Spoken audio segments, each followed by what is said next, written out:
Bismillah. Assalamualaikum warahmatullahi wabarakatuh. Innal hamdalillah nahmaduhu wa nasta'inuhu wa nastaghfiruh wa na'udzu billahi min shururi anfusina wa sayyiati a'malina. May yahdihillahu fala mudilla lahu wa may yudlil fala hadiya lahu. Asyhadu an la ilaha illallah wahdahu la syarika lahu wa anna Muhammadan abduhu wa rasuluhu la nabiyya ba'dahu. Allahumma salli wa sallim wa barik ala Muhammadin wa ala alihi wa ashabihi ajma'in wa man tabi'ahum bi ihsan ila yaumiddin, amma ba'd. Ya ayyuhalladzina amanu taqullaha haqqa tuqatih wa la tamutunna illa wa antum muslimun. Ya ayyuhalladzina amanu taqullaha wa qulu qawlan sadida yuslih lakum a'malakum wa yaghfir lakum dhunubakum wa man yuti'illaha wa rasulahu faqad faza fawzan 'azima. Ma'asyiral muslimin wal muslimat rahimani wa rahimakumullah. Alhamdulillah, kembali pada subuh hari ini kita diperjumpakan oleh Allah Subhanahu wa Ta'ala. Sedianya kita biasa rutin di Sabtu pekan keempat qadarullah wa masyafa'at. Kita hari ini diperjumpakan di Sabtu pekan ke-5. Alhamdulillah, kita melanjutkan kajian kita di kitab tentang membenahi akidah. Hari ini kita masuk pada bab yang baru, yakni menjaga kata-kata yang tidak boleh diucapkan kepada Allah, meskipun tujuannya untuk mengagungkan dan memuliakan, apalagi menyebut nama Allah dalam rangka sumpah yang isinya sesuatu yang mengandung dosa. Sering manusia kadang-kadang menyepelekan tentang kalimat yang keluar dari ucapannya, padahal boleh jadi satu kata yang terucap dari mulutnya bisa menyebabkan dirinya tersungkur ke neraka. Boleh jadi dengan lisannya dia pun akan selamat menuju surganya Allah Subhanahu wa Ta'ala. Insyaallah pada hari ini bab ini kita akan membahas. Salawat serta salam semoga terlimpahkan tercurahkan kepada Nabi kita Rasulullah Muhammad sallallahu alaihi wasallam. Semoga tercurah kepada seluruh keluarga, sahabat dan seluruh pengikutnya hingga yaumil akhir. Saudara musliman yang semoga dirahmati Allah, lisan kita diberikan oleh Allah kemampuan bicara. Inilah satu-satunya anggota tubuh yang kita bisa bicara. Orang yang tidak punya lisan maka tidak akan mampu bicara. Dan untuk melengkapi bicara lisan bisa sempurna, Allah kasih dua bibir.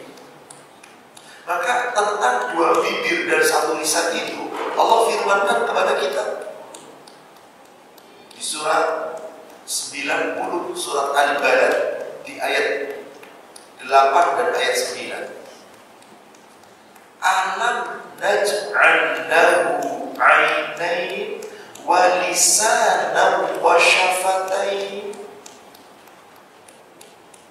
Bukankah kami Allah yang telah memberikan untukmu dua buah mata, dan Allah memberikan untukmu satu lisan dan dua bibir? Di dalam hadis yang diriwayatkan oleh Imam At-Tirmidzi dan Imam An-Nasa'i dari Sa'ad bin Sa'ad, Rasulullah sallallahu alaihi wasallam bersabda,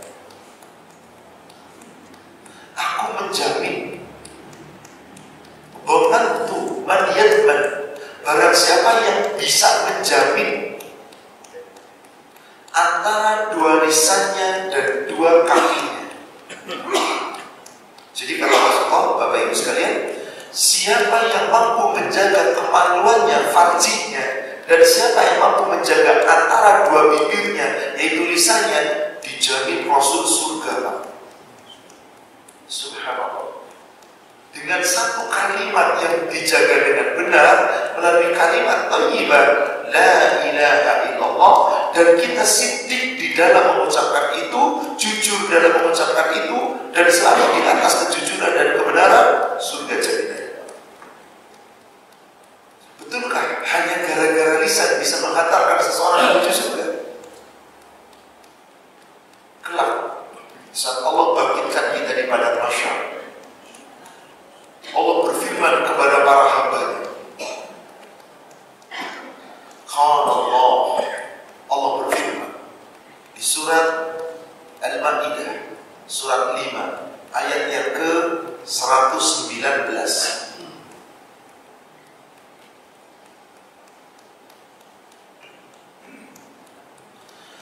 Qala Allahu hadza yawm yanfa'u as-sadiqina sidquhum. Allah berfirman, inilah hari di mana orang-orang yang siddiq, yang jujur di dunia, yang kata-katanya selalu benar di dunia, memperoleh manfaat karena kejujurannya, karena kebenarannya.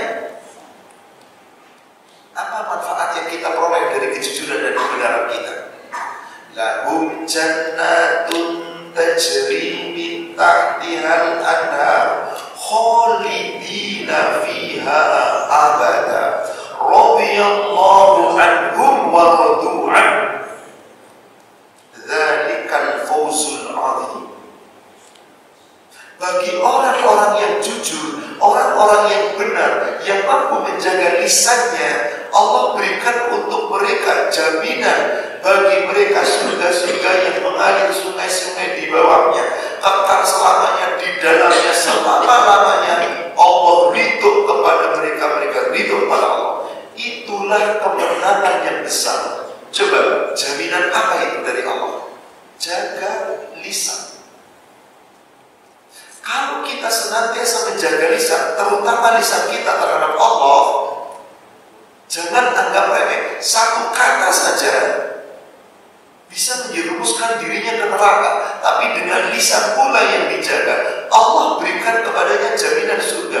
Maka orang-orang yang kelak akan mendapat syafaat dan diizinkan oleh Allah menerima syafaat sehingga masuk surga, diantaranya adalah orang yang menjaga lisannya, supaya setiap kata-kata yang keluar dari lisannya Allah ridho, dijamin syafaat. Surat 20, surat Toha ayat 109.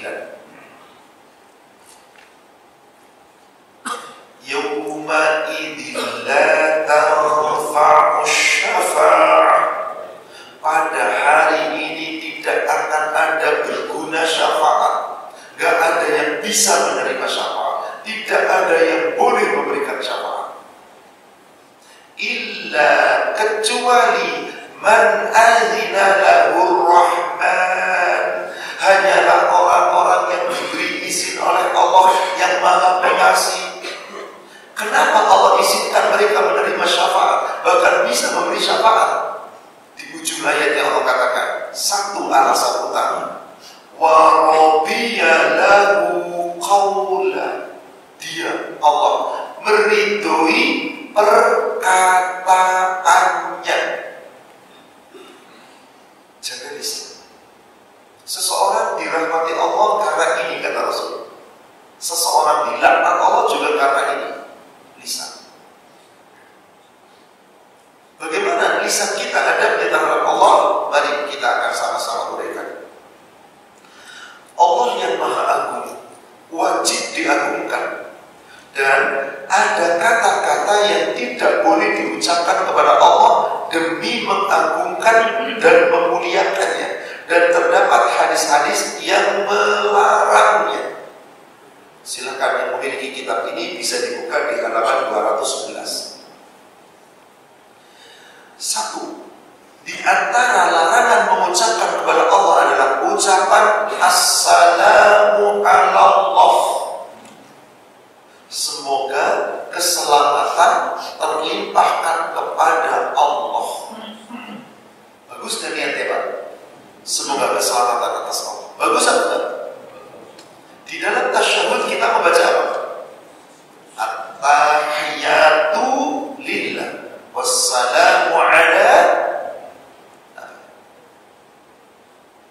kita mengucapkan salamun ala Allah.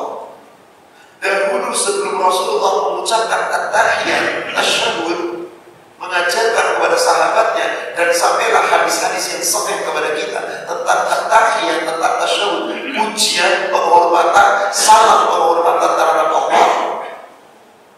Di sini dikabarkan hadis yang sahih dari Abdullah bin Mas'ud. Hadis ini sahih riwayat Imam Bukhari dan Muslim. Kunna idza kunna ma'an Nabi sallallahu alaihi wasallam fi shalah. Dahulu kami pernah ketika bersama Nabi sallallahu alaihi wasallam dalam salat, Nabi belum mengajarkan bacaan tasyahud. Lalu para sahabat ketika itu berinovasi. Apa inovasi itu, Pak? Merekayasa, membuat aturan-aturan, membuat doa-doa yang belum dicontohkan Rasul.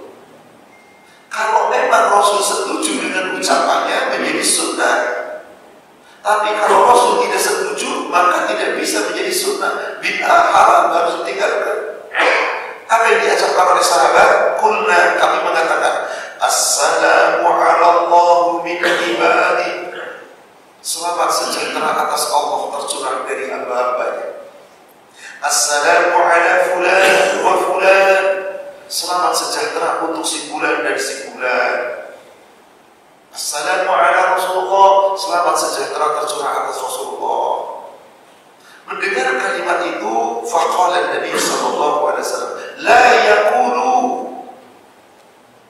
Kata Rasulullah, kalian jangan mengucapkan assalamu ala Allah. Semoga keselamatan tercurah atas Allah. Semoga keselamatan akan tertuju kepada Allah. Fa innallaha huwas salam. Allah itu sendiri as-salam.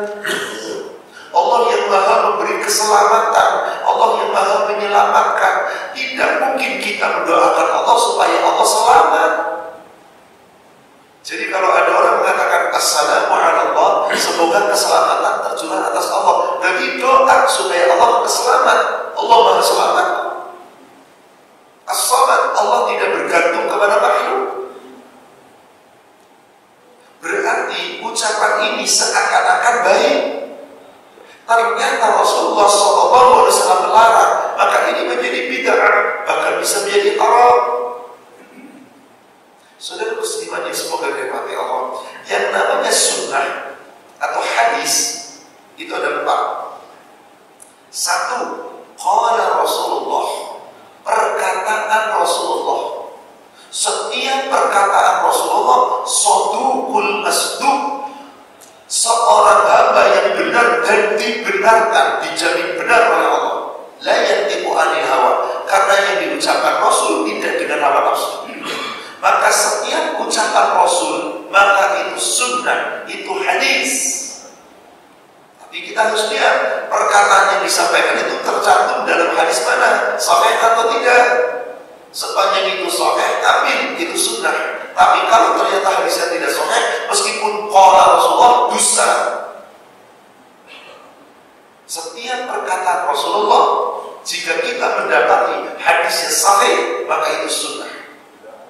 Yang kedua, perbuatan Rasulullah. Perbuatan Rasulullah. Apabila Rasul berbuat apapun yang diperbuat, maka pasti perbuatan Rasul atas izin Allah, maka itu pun menjadi sunnah. Kenapa? Karena Rasul tidak mungkin berbuat kecuali atas izin Allah. Sebagaimana Rasul tidak mungkin berkata kecuali atas izin Allah. Maka karena Allah telah membenarkan Rasul, kita wajib mutlak mentaati Rasul. Siapa yang mentaati Rasul, berarti dia telah mentaati Allah. Karena Rasul dijamin benar. Dan itu yang Allah inginkan di surat An-Nisa ayat 80. Surat An-Nisa surat 4 ayat ke-80. Man yuti'ir rasul faqad ata Allah. Siapa yang mentaati Rasul, maka sesungguhnya dia telah mentaati Allah.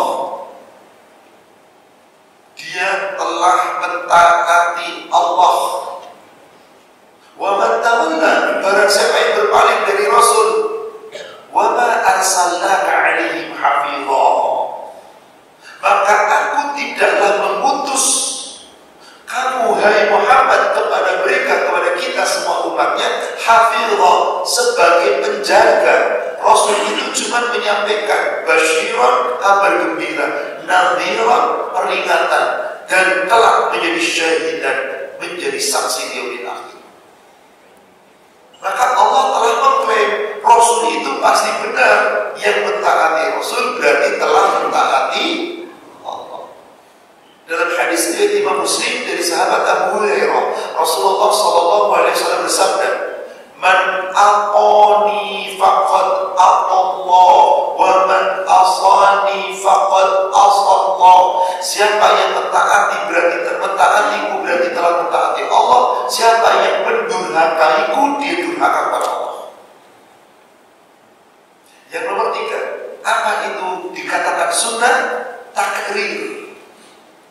Takrir. Apa itu takrir?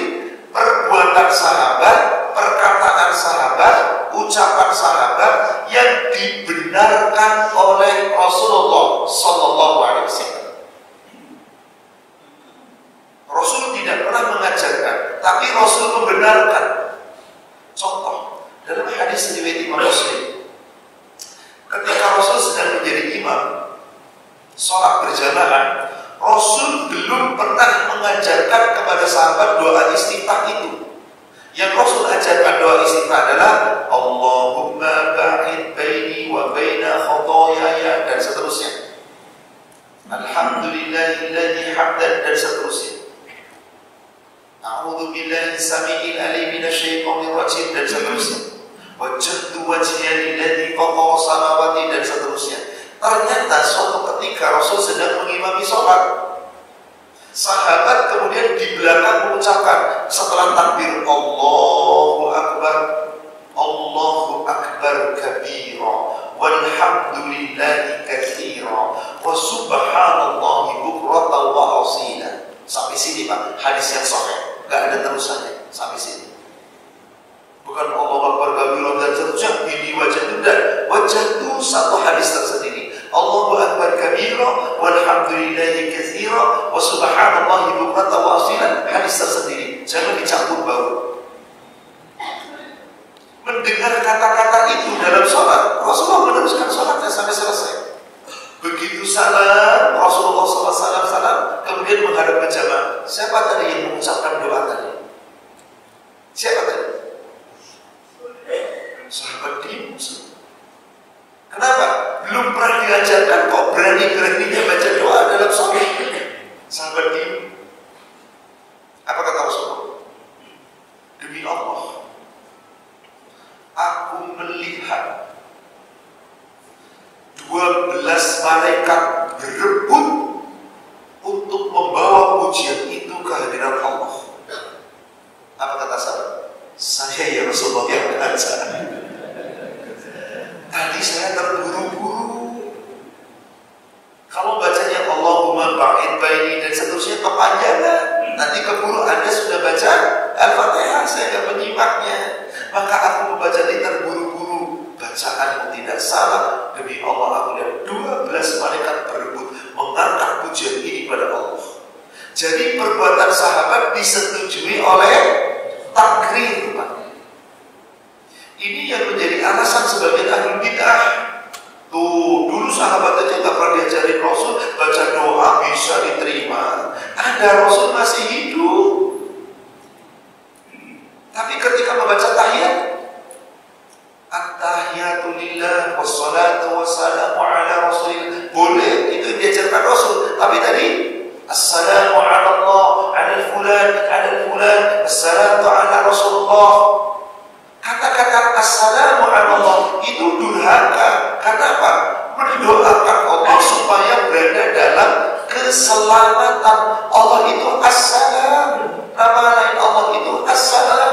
Asmaul husna, ismul yang a'zam. Mungkinkah Allah yang memberikan keselamatan didoakan biar selamat? Bapak sebagai orang tua selama ini mencukupi kebutuhan anak. Lalu anak mendoakan, semoga Allah memberikan keselamatan untuk Bapak. Senang gak Pak? Senang, karena memang didoakan.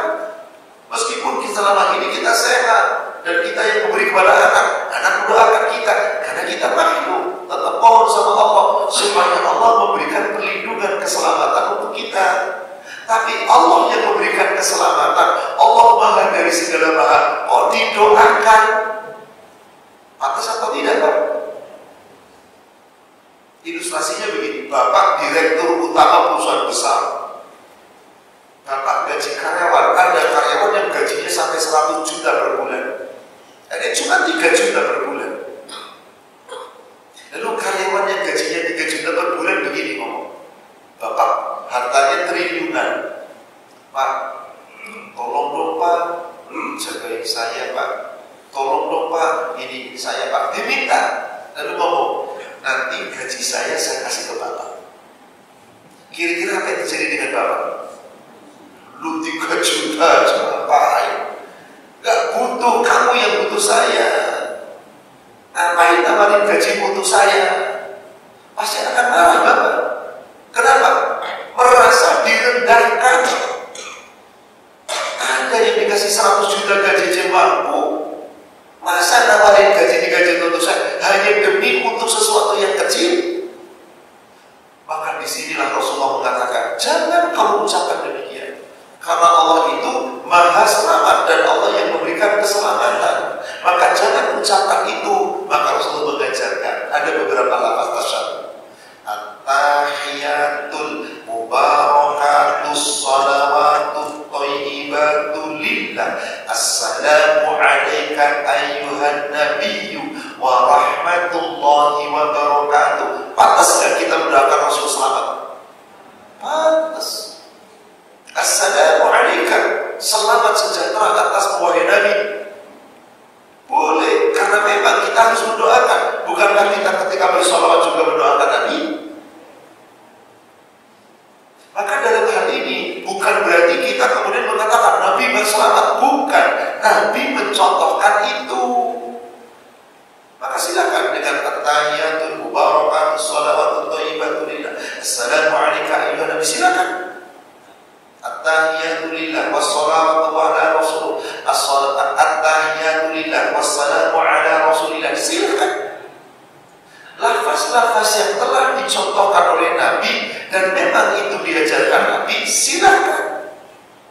Sesuatu yang dibaca oleh sahabat dan ternyata sahabat kemudian disetujui oleh Nabi, silakan.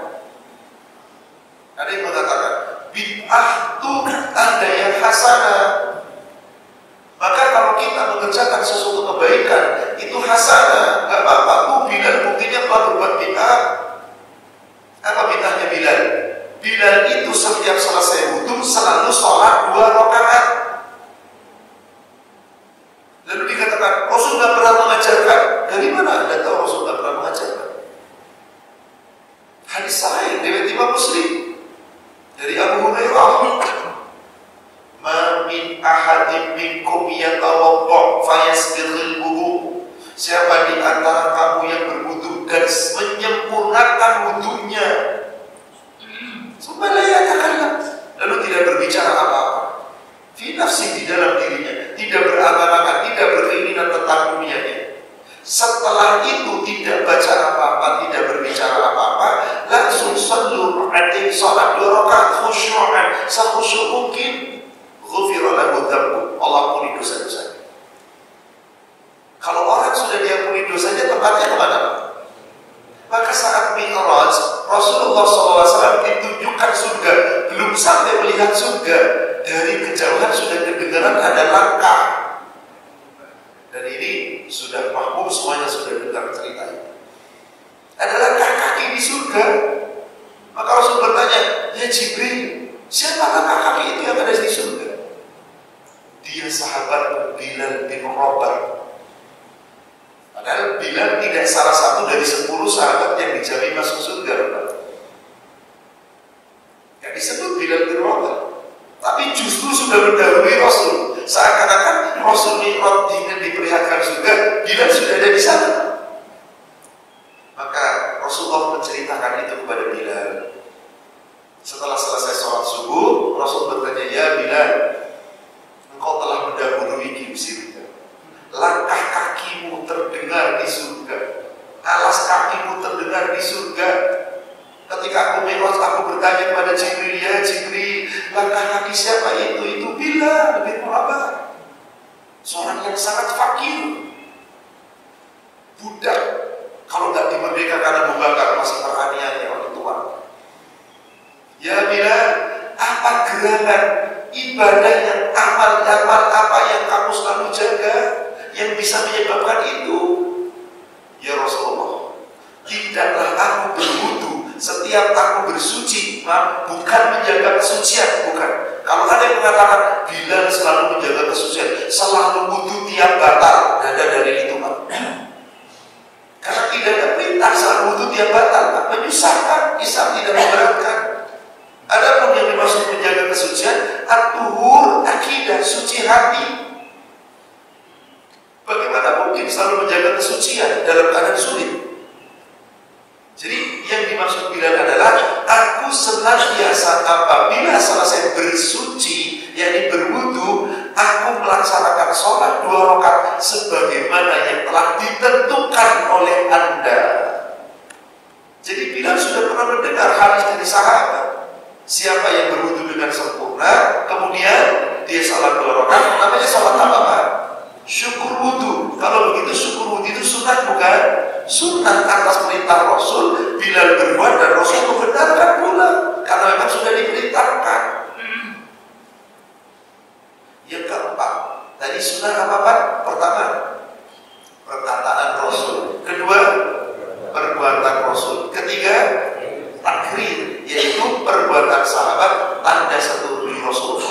Yang keempat, tawakufnya Rasul, diamnya Rasul, diamnya Rasul. Ketika ada sahabat berbuat, Rasul lihat, oh didiamkan, itu tanda sunnah. Contoh, sebelum ada hadis tentang sholat qobliyah maghrib, Rasulullah SAW suatu ketika melihat Jabir bin Abdullah bercerita dalam hadis riwayat Imam Muslim. Kunna sallu rak'ataini ba'da ghurubi syams. Kami melaksanakan sholat 2 rakaat setelah matahari terbenam. Matahari terbenam kira-kira sholat apa, Pak? Sebelum maghrib berjamaah, sahabat sholat 2 rakaat. Dan ra'ayna Nabi sallallahu alaihi wasallam, Nabi melihat kami. La yanhana, tapi beliau tidak melarang kami. Wala amarana, dan tidak pula perintahkan kami. Jadi sahabat ini lagi pada sholat qobliyah maghrib, Rasul lihat, oh enggak apa-apa. Dilarang enggak, ya enggak qobliyah, disuruh enggak. Maka kemudian Rasulullah SAW bersabda, "Sallu rak'ataini qabla al-maghrib, sallu rak'ataini qabla al-maghrib, man syi'ta." Salatlah 2 rakaat sebelum maghrib. Barang siapa yang mau, nggak mau nggak apa-apa. Rasul mengucapkan itu atas perbuatan sahabat dan Rasul setuju, maka beliau diam. Apakah pelaku bid'ah sekarang bisa menjamin bahwa perbuatan baiknya disetujui Rasul? Rasul sudah paham. Rasul sudah menyatakan, "Ma baqiya syai'un yuqarribukum minal jannah wa ma yub'idukum minan nar illa qad buyyina lakum." Tidak ada satupun yang bisa mendekatkanmu ke dalam surga dan menjauhkanmu dari api neraka, melainkan seluruhnya sudah aku jelaskan kepadamu. Sudah sempurna, Pak. Jangan ditambah, jangan dikurang. Meskipun maaf, kadang-kadang orang alergi terhadap ini. Jangan alergi, kita beribadah, kita tidak boleh berinovasi. Kita itu urusan Allah, makhluknya Allah. Ibadah itu sudah menjadi ketetapan, jangan ditambah, jangan dikurang. Sudah pasti pas. Jangan pakai logika, jangan pakai perasaan. Aduh, gimana ya, gak enak, tapi kan. Sami'na wa ata'na. Inilah ucapan sahabat yang Rasul kemudian tidak menyetujuinya. Maka ucapan itu tidak boleh kita ucapkan terhadap Allah. Apa tadi ucapannya? Assalamu ala Allah. Tapi kita mengucapkan Assalamu ala Rasulullah, Assalamu ala Nabi. Silakan. ucapan itu sebagai doa kepada makhluk yang kita mintakan kepada Allah. Tapi tidak boleh doa itu disandarkan untuk mendoakan Allah. Wallahu a'lam. Berikutnya, nomor 2. Di antara kata-kata yang tidak boleh diucapkan kepada Allah adalah, ya Allah, ampunilah aku bila engkau mau. Ampunilah aku bila engkau berkehendak. Atau kata-kata yang memohon pada Allah tetapi kemudian dengan menyatakan sesuatu yang dibandingkan atau karena keinginan Allah. Contoh, saya yakin di antara yang hadir Bapak Ibu kalau dengar nasyid ini, apalagi kalau suaranya bukan kayak saya selama ini, bukan, suaranya mulus lembut baru. Saya yakin pernah mendengar atau mungkin yang pernah menyanyikan lagunya Abu Nawas. Ceritanya Abu Nawas tapi nggak tahu benar apa enggak. Yang jelas ada lagu ini dan diabadikan. Lagunya para sufi. Ilahi lastulil firdausi. Saya nggak kuat suaranya Pak, jelek suara saya. Kalau yang nyanyinya itu orang yang lagu nyanyinya suaranya top, kira-kira Bapak Ibu denger ini gimana Pak? Merdunya bikin tenang di hati, betul? Wala akhwa alan naril jahimi. Ada yang suka nyanyi itu? Ada yang suka ada? Awas Pak, hati-hati. Allah nggak suka itu. Maaf, artinya tahu gak? Lah, gak tahu artinya dinyanyiin gimana? Ini nih kata-kata yang tidak benar Pak. Ilahi lastunil firdausi.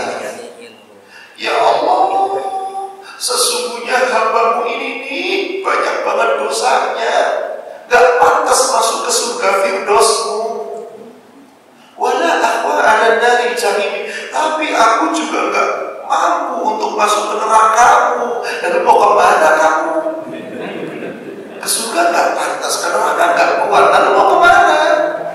Luntar lantung. Sesungguhnya pujian itu seakan-akan baik hanya untuk minta maaf, hanya untuk mohon ampun. Apa setelah itu lagunya?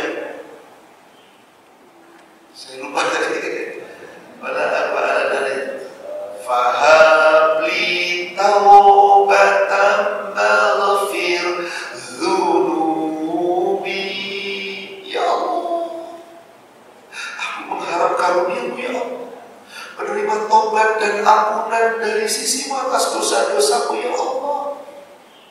Fa innaka ghafirudz dzambin 'azimi. Karena sesungguhnya ya Allah, Engkau Zat yang Maha memberikan ampunan dari segala dosa-dosa yang besar. Mau meminta ampun kesana kemari, langsung Allahumma firli dzunubi Rabbana dzalamna anfusana wa illam taghfir lana wa tarhamna lanakunanna minal khasirin faghfir lana ya Rabbana. La ilaha illa anta subhanaka inni kuntu minadh dhalimin faghfir li ya Allah. Allahumma anta rabbi la ilaha illa anta khalaqtani wa ana abduka wa ana ala ahdika. Inilah penghambaan diri, penyerahan diri kepada Allah, langsung to the point, minta ampun. Tadi tujuannya baik apa enggak? Kalau Bapak atasan Pak, saya bawahan. Pak, kalau bukan karena Bapak, saya gak seperti sekarang Pak. Sungguh Pak, saya lagi dalam keadaan susah Pak. Kalau bukan Bapak yang nolong saya, siapa lagi Pak? Sesungguhnya Pak, dipuji, disanjung, ujung-ujungnya kasbon ya Pak. Seneng gak Pak begitu Pak? Wih, nyanjung saya nih, bener nih. Itu manusia Pak. Kita sedang mohon sama Allah. Jangan melampaui batas. Seakan-akan apa? Kalau saya gak nyanjung seperti itu, nanti saya gak diampuni oleh Allah. Ada suuzon Anda kepada Allah tanpa disadari. bin Abdullah dalam hadis riwayat Imam Muslim, beliau berkata kepada muridnya, qala Rasulullah sallallahu alaihi wasallam, thalathati ayyam qabla tubuhnya. Beliau sallallahu alaihi wasallam berwasiat kepada bersabda kepada 3 hari sebelum wafatnya beliau, ketika aku mengunjungi. Apa pesan wasiatnya Rasulullah? La tamutanna ahadukum illa yuhsinu dhann billahi azza wa jalla. Jangan kalian mati kecuali kamu harus berhusnuzon kepada Allah. Apa artinya husnuzon? Yakini Allah itu Maha Pengampun. Kalau kita punya salah, langsung ya Allah ampuni hamba. Atau mintalah ampunan dengan doa-doa yang dicontohkan oleh Nabi. Allahumma inni dzalamtu nafsi dzulman katsira. Ya Allah, sesungguhnya hamba telah berbuat banyak, zalim yang sangat banyak. Wala yaghfiru dzunuba illa anta. Sedangkan tidak ada yang bisa mengampuni kesalahan dan dosa kecuali Engkau. Faghfirli maghfiratan min indika. Ya Allah, ampuni aku ya Allah, satu ampunan dari sisimu. Warhamni innaka antal ghafurur rahim. Rahmati aku ya Allah, Engkau adalah Maha Pengampun dan Maha Penyayang. Contoh dari Nabi. Kan ada pujian di situ. Tidak ada yang bisa mengampuni kecuali Engkau. Allah sendiri yang berfirman seperti itu. Di surat apa? Ali Imran 134. Lalu dilanjutkan lagi Ali Imran 135 ketika Allah mencirikan Ali Imran 133 hamba yang muttaqin yang masuk surga. Apa di ayat yang ke-135 yang cirinya di situ disebutkan? Walladzina idza fa'alu fahishatan aw dzalamu anfusahum dzakarallaha fastaghfiru lidzunubihim wa man yaghfiru dzunuba illallah. Siapa yang bisa mengampuni dosa selain Allah? Maka Rasul mengimplementasikan ayat ini di hadis ketika Rasulullah dalam sholatnya sebelum salam. Apa yang Bapak Ibu baca? Hadis ini sahih, Pak. Riwayat Imam Muslim dari Abu Bakar Siddiq. Qultu ya Rasulullah allimni du'a idza 'adabani fad'u biha fis shalah. Ya Rasulullah, tolong ajarkan kepadaku satu doa. Jika kau ajarkan doa itu kepadaku, aku baca dalam sholatku. Di mertuanya sendiri langsung nanya sama menantu. Tolong wahai Rasulullah, ajarkan doa. Kalau kau ajarkan itu kepadaku, aku doa dalam sholat. Ini gak pernah ditinggal oleh Rasulullah. Dan insya Allah semuanya ya saya sudah hafal. Apa itu? Apa? Allahumma zalamtu nafsi zulman katsiran wa la yaghfiru dzunuba illa anta faghfir li maghfiratan min 'indika warhamni innaka antat tawwabur rahim. Ini doa sahih riwayat Imam Muslim. Abu Bakar Siddiq yang minta langsung kepada menantunya dan diajarkan oleh Rasul. Kata Abu Bakar, demi Allah, sejak Rasul mengajarkan ini, aku tidak pernah meninggalkan doa ini dalam sholatku. Kapan dibaca? Sebelum salam, setelah tasyahud akhir baca. Apa artinya? Saat kita mohon ampun pada Allah, to the point. Maka di sini dikatakan, la yaqullu ahadukum, jangan ada seorang di antara kalian mengucapkan, Allahumma firli in syi'ta. Ya Allah, ampunilah aku jika kau mau. Kalau kau tak mau ya tak apa. Loh, kok begitu? Kan aneh jadinya kan? Kalau Anda tidak dapat ampunan bagaimana? Sedangkan kita masuk surga dengan ampunan. Tanpa ampunan tidak bisa. Allahumma rahmani in syi'ti. Ya Allah, rahmati aku, sayangi aku jika kau mau. Kalau kau tak mau juga tidak apa-apa. Lalu siapa yang akan memberi rahmat kepada Anda? Sedangkan masuk surga karena rahmat Allah. Maka Allah perintah, Rasul perintahkan, liyazimil mas'alah. Hendaklah orang yang berdoa memastikan permohonannya dengan jelas. Minta to the point. Ya Allah, rahmati aku. Ya Allah, sayangi aku. Ya Allah, ya Allah. Demikian yang diajarkan oleh Allah.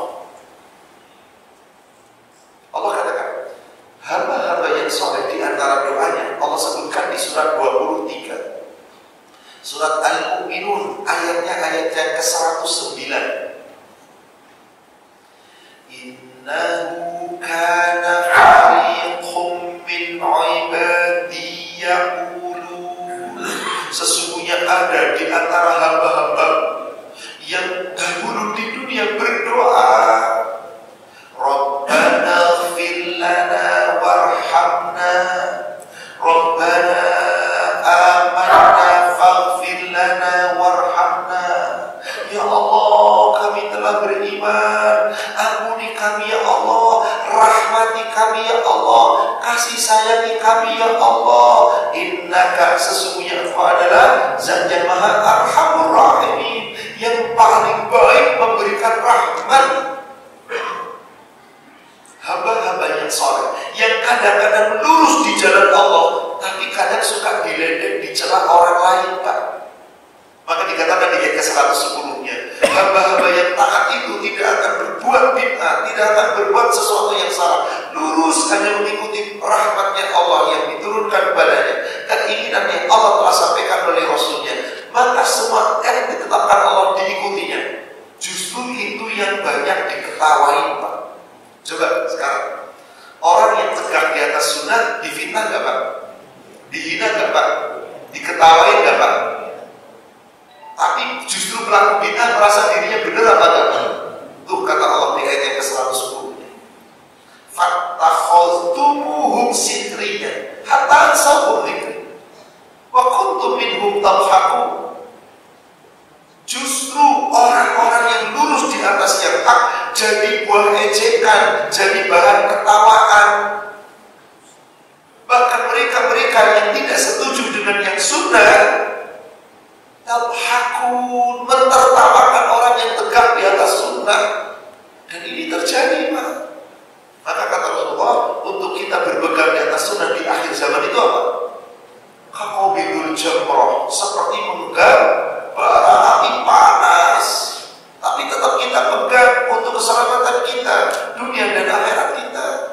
Kata Allah sihriya, diketawakan mereka yang mentertawakan sampai dilupakan Allah, tapi merasa benar. Tenang, Pak, gak usah malu kita diketahui, gak usah takut, Pak. Apa jaminan Allah? Apa, Pak? Ayat 111.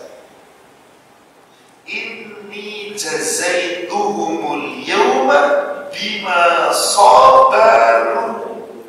Sesungguhnya aku, kata Allah, akan memberikan balasan kepada mereka semua karena kesabarannya. Surga balasannya, Pak. Mari sabar di atas sunnah. Annahum humul faizun. Mereka yang tetap sabar di atas sunnah, mereka adalah orang-orang yang faizun. Insya Allah kelak akan mendapatkan kemenangan. Jadi di sini kita mohon kepada Allah harus sesuai dengan aturan. Jangan memohon dengan kalimat jika engkau mau. Allah itu tidak bisa dipaksa, Pak. Seakan-akan kalau jika engkau mau, berarti kalau Allah nggak mau, ya terserah aku dong. Seakan-akan saya paksa. Seperti doa, Pak, yang doa ini sesungguhnya ada paksaan, tapi orang tidak menyadari. Apa yang paling favorit dibaca doanya setelah sholat duha? Yuk, apa, Pak?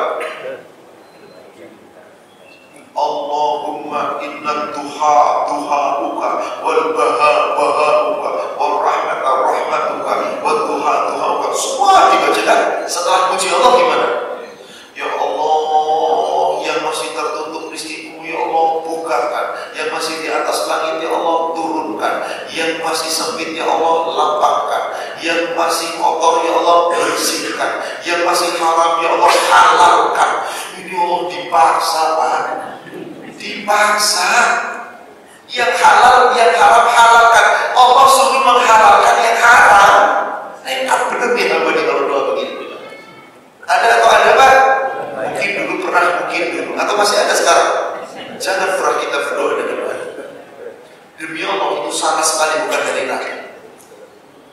Saya nggak tahu asalnya dari mana, tapi saya coba pelajari dari mana asalnya.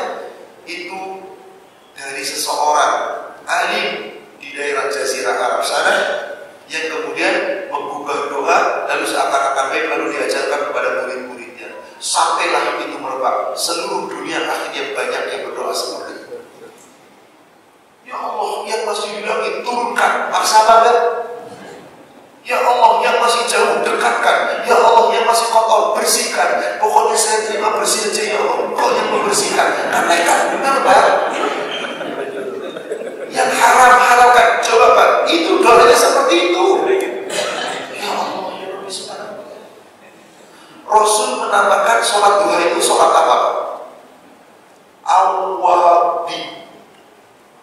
Hadis sahih dari riwayat Imam An-Nasai dan Tirmidzi dari sahabat yang bernama Zaid bin Arqam.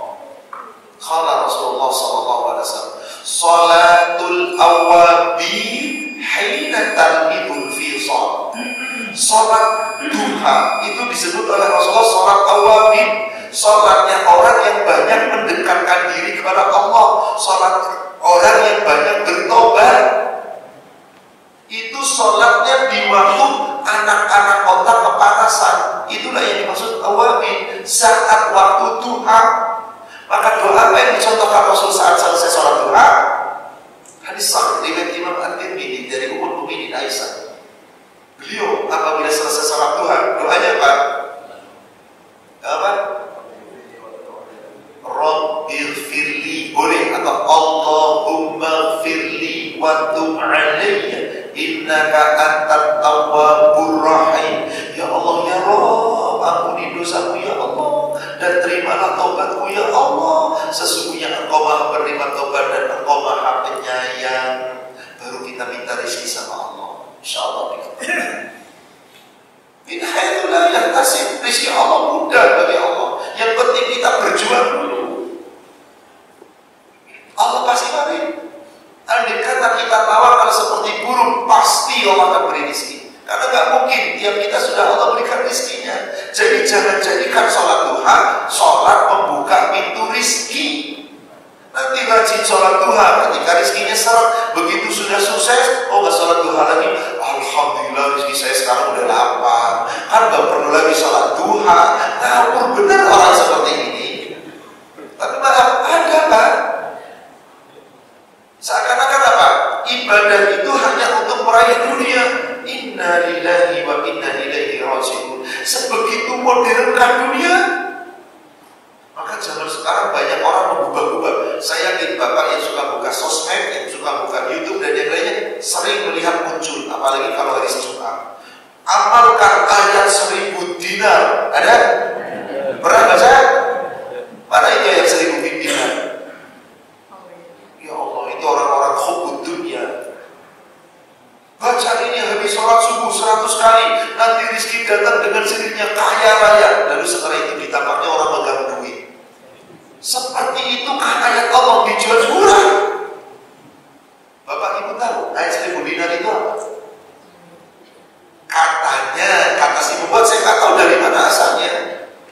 Tapi memang dari Indonesia dan tahun-tahun sebelumnya nggak ada, Pak. Setelah di sosial baru ada. Dari sebuah pesantren di daerah Jawa Timur sana yang kemudian diadakanlah bukan ustaz dan santri-santrinya lalu dibiasakan itu. Qadarullah, memang kemudian pesantren itu subur, maka itu diabadikan menjadi ayat 1000 dinar. Lalu diceritakan oleh ustaznya, kenapa santri-santriku setiap subuh suruh baca ini 100 kali ayatnya.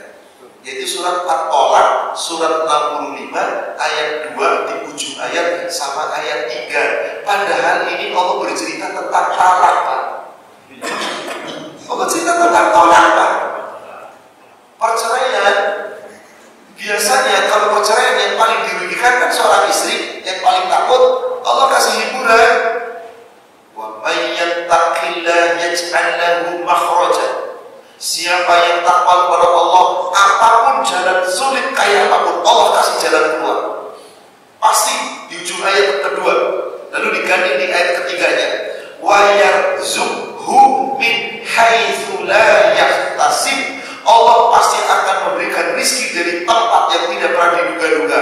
Wa may yatawakkal 'alallah fa huwa hasbuh. Dan siapa yang tawakal kepada Allah, maka dia akan mencukupi kebutuhannya. Anehnya disuruh dibaca ayat, tapi cuma dipenggal, gak dibaca dari ayat awalnya. Padahal ayat awal ayat 2 itu adalah tentang tolak, tentang perceraian. Gak nyambung, Pak. Maka di sosmed sekarang coba, ayo amalkan ayat 1000 dinar. Habis sholat subuh baca 100 kali. Tunggu besok datang rezeki melimpah ruah. Lalu tiba-tiba duit dipegang ratusan ribu warna merah. Ini subhanallah. Kalimat-kalimat seperti itu adalah buatan-buatan manusia yang sesungguhnya mereka telah khianat. Saudara sekalian, Dalam riwayat Muslim dikatakan, wal yu'adzimir ruhbah, hendaklah kamu senantiasa membesarkan rohbahnya, yaitu bersemangat, berkeinginan, bersungguh-sungguh husnuzan kepada Allah saat kita berdoa, yakin Allah akan mengabulkan. Tapi andai kata belum dikabulkan di dunia, boleh jadi Allah ganti dengan yang lain, atau boleh jadi belum diberikan di dunia tapi ditunda untuk nanti di yaumil akhir. Fa inna Allah la yata'adahu syai'un aqwa, karena sesungguhnya Allah tidak merasa berat sesuatu untuk Dia berikan. Artinya apa? Kekayaan Allah tidak pernah habis. Dalam hadis riwayat Imam Muslim diceritakan begini, ya ibadi, hai hamba-hambaku, inna awwalakum insakum wa jinnakum awwalakum, sesungguhnya seantara di antara kamu hai manusia yang paling pertama, wa akhirukum, dan yang paling akhir, dan manusia dan kalangan jin yang paling pertama dan jin yang paling akhir, kanu qama, kemudian mereka itu semua berdiri di mana? Di suatu lembah yang sangat luas. Lalu rafa'a yadayhi, mengangkat kedua tangannya meminta kepadaku, aku berikan semuanya, semua yang diminta, tidak mengurangi perbendaharaan kekayaanku sedikit pun. Pak, kalau di muka bumi ini orang bermiliar-miliar, kayaknya kayak George Soros semua, Pak. Sekarang yang paling kaya siapa? Bukan George Soros. Siapa? Ahli IT. Siapa, Pak? Bill Gates. Dulu, sekarang bukan, kan? Saya lupa ahli IT sekarang itu, Pak. Aduh, namanya lupa. Itu kekayaannya itu triliunan dolar. Ada tiap-tiap kita dikasih triliunan dolar, seluruh makhluk di dunia manusia, triliunan miliaran manusia dikasih triliunan dolar, tidak mengurangi kekayaan Allah sedikit pun. Maka jangan minta kalau ya Allah, mohon kau berikan kepadaku, ya Allah, jika kau berikan, kalau enggak ya enggak apa-apa, yang penting cukup. Jangan langsung Allahumma Rabbana, Allahumma Rabbana, langsung, Pak. Allahumma inni as'aluka ilman nafi'an, rizqan thayyiban, amalan mutaqabbalan. Minta ilmu yang manfaat, rezeki yang baik, amal yang dikabulkan. Allahumma inni as'aluka rizqan thayyiban, rizqan hasanah, ya Wahhab, ya Qahhar, ya Basit, ya Razzaq. Puji nama Allah, ya Allah, limpahkan rezeki untukku. Boleh, Pak, boleh. Tapi jangan kayak tadi yang setelah sholat duha itu seakan-akan memaksa Allah. Demikianlah salah satu daripada jaga lisan kita. Insya Allah sampai di sini karena waktu juga yang sudah membatasi kita. Kita sampai di sini dulu tentang menjaga lisan. Nanti masih kita akan uraikan pada bab ini. Ada larangan lagi untuk mengatakan satu larangan dan ada beberapa keterangan berikutnya. Insya Allah kita akan membahasnya di pertemuan yang berikutnya. Insya Allah. Demikian Bapak Ibu Saudara Muslimah yang semoga dirahmati Allah, kajian kita pada pagi hari ini. Semoga Allah senantiasa memberikan kekuatan kepada kita. Kita istiqomah di atas iman dan takwa, tegak di atas sunnah, dan semoga kelak Allah wafatkan kita semua dalam keadaan husnul khatimah. Amin ya rabbal alamin. Mari sama-sama kita akhiri dengan kita baca doa kafaratul majlis. Subhanallah.